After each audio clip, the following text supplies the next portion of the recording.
This is Raju. He can see people who no longer live. Don lives without an identity. This is Surajit. He does not live here anymore. He's only a passerby. This is Kelly, an unhappy passerby who refuses to live here again. Rajesh happily lives here, thinking that he would never leave. This is a film about them, and about a place which many people consider it an eyesore.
You mentioned that Chungking is the first place you went when you came to Hong Kong.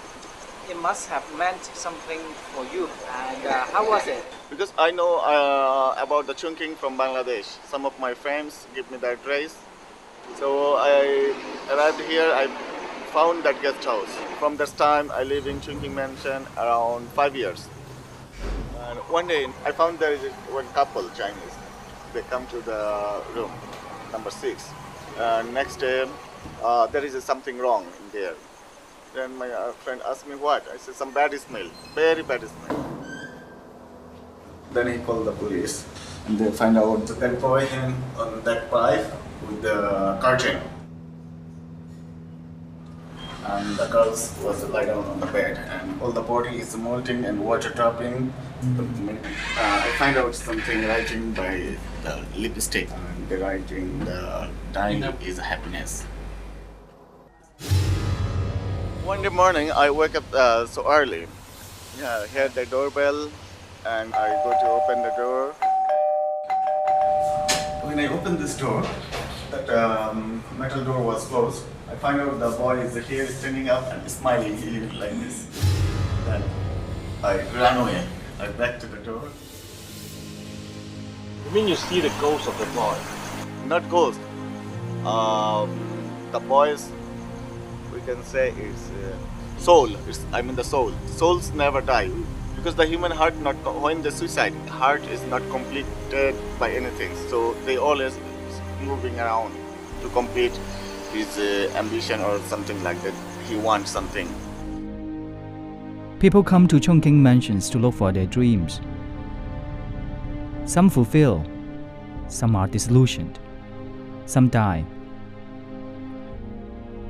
Among the numerous arsons and fire accidents that happened in Chungking mansions, the blaze in the hot summer of 1989 took the lives of 11 people.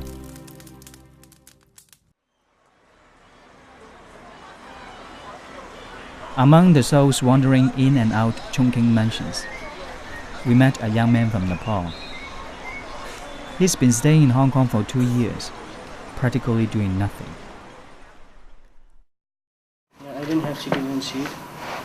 Do you know, last year I go to immigration. They give me recognition paper. Don carefully puts his document in a plastic bag. He's now allowed to move around Hong Kong as a political asylum seeker.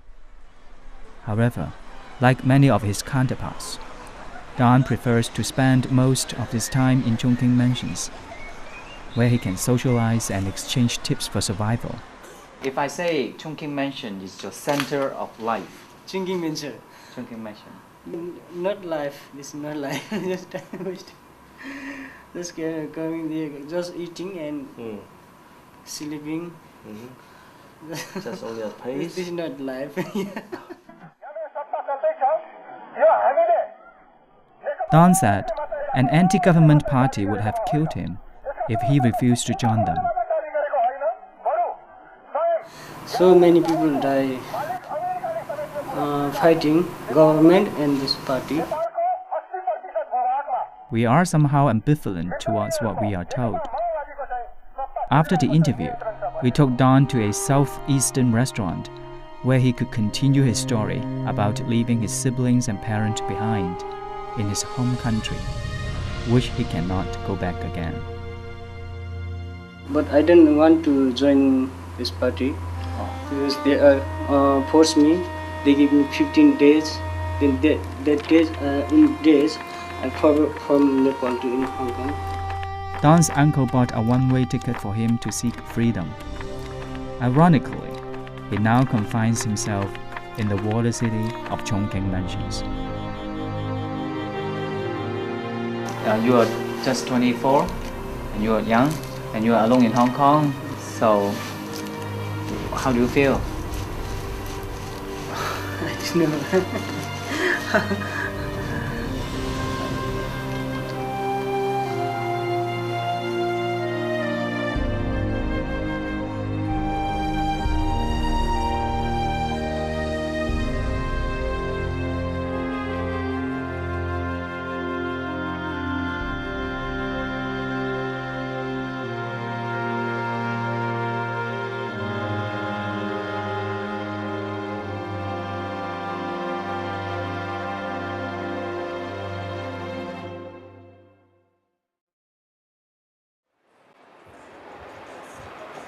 I was traveling by myself.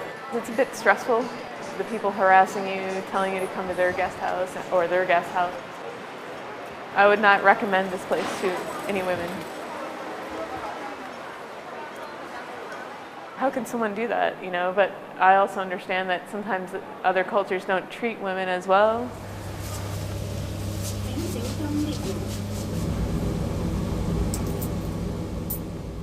Two Indian guys came out, and I was passing through this hallway here, and I said hello as I was passing by, and one of them grabbed me and said, "Kiss, kiss, kiss." And I said, "No, no, that's okay, thank you." And then he wouldn't let me go, so I finally pushed him off me. I ran down the rest of the hallway and across to the other block.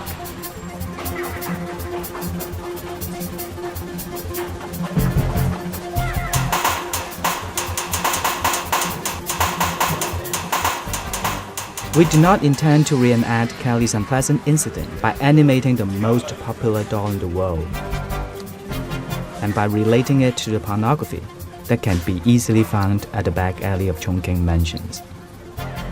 Rather, we see the shared likeness as a representation of sexuality and as an iconic image. Things like that happen, and you have to be aware of being too nice or maybe not saying hello or giving eye contact, opening yourself up to something that you might not want.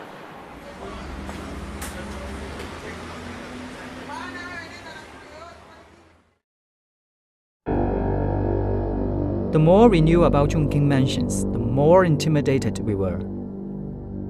In order to collect images for this project, I first used a handphone instead of a camera that would have been conspicuous enough to arouse people's attention. Walking along the stinky alleys, venturing into the hectic lobby, or taking stairways to the other floors, were all putting our safety at risk.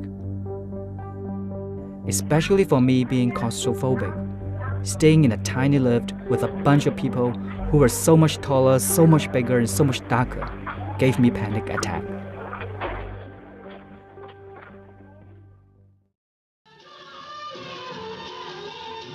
After paying frequent visits to the buildings, we felt much more at ease when our friendliness was returned with kindness. Our cameras were getting bigger. Our team also grew larger as the management office finally permitted us to shoot in all public areas. We flipped the coin. We saw the other side of it,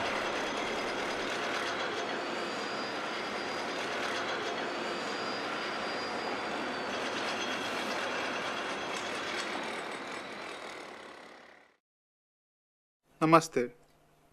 Taken literally, it means I bow to you or I offer you my respect. The gesture can also be performed wordlessly. To indicate deep respect, one may place the hands in front of the forehead. When Chungking Mansions was built, it was actually a rather upmarket residential building, but then over time there was a certain degree of decay. And then it became home to various ethnic backgrounds. They have some hope associated with this place. The Africans don't have less power, more power than the average guy from Pakistan. So they will have mutual self-respect. The person making the gesture is attempting to rise above the differences with others and connect themselves to the person they bow to. When I do this to you, I want to show you my love and respect. Namaste. I'm doing my doctoral dissertation research in Chungking Mansions based on the South Asian community there. It's a very divided society, but the market mechanism is so smooth that it keeps them going in an atmosphere of cooperation rather than hatred. There's an ongoing myth of Chungking Mansions as a hellhole. 10,000 foreigners visit the place daily, plus 5,000 local and mainland Chinese live there. To them, it's a beacon, showing them the path of sheer survival. A skyline like Hong Kong Island, you can see in many cities. Malls like Hong Kong, you can see in many cities. But Chungking Mansions, you can't see in many cities. It's something very unique, and it speaks volumes about the tolerance of Hong Kong society, so it should be something that they should be proud of.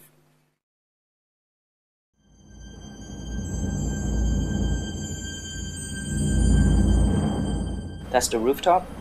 Rooftop. From here I can see everywhere, the hills, mountains.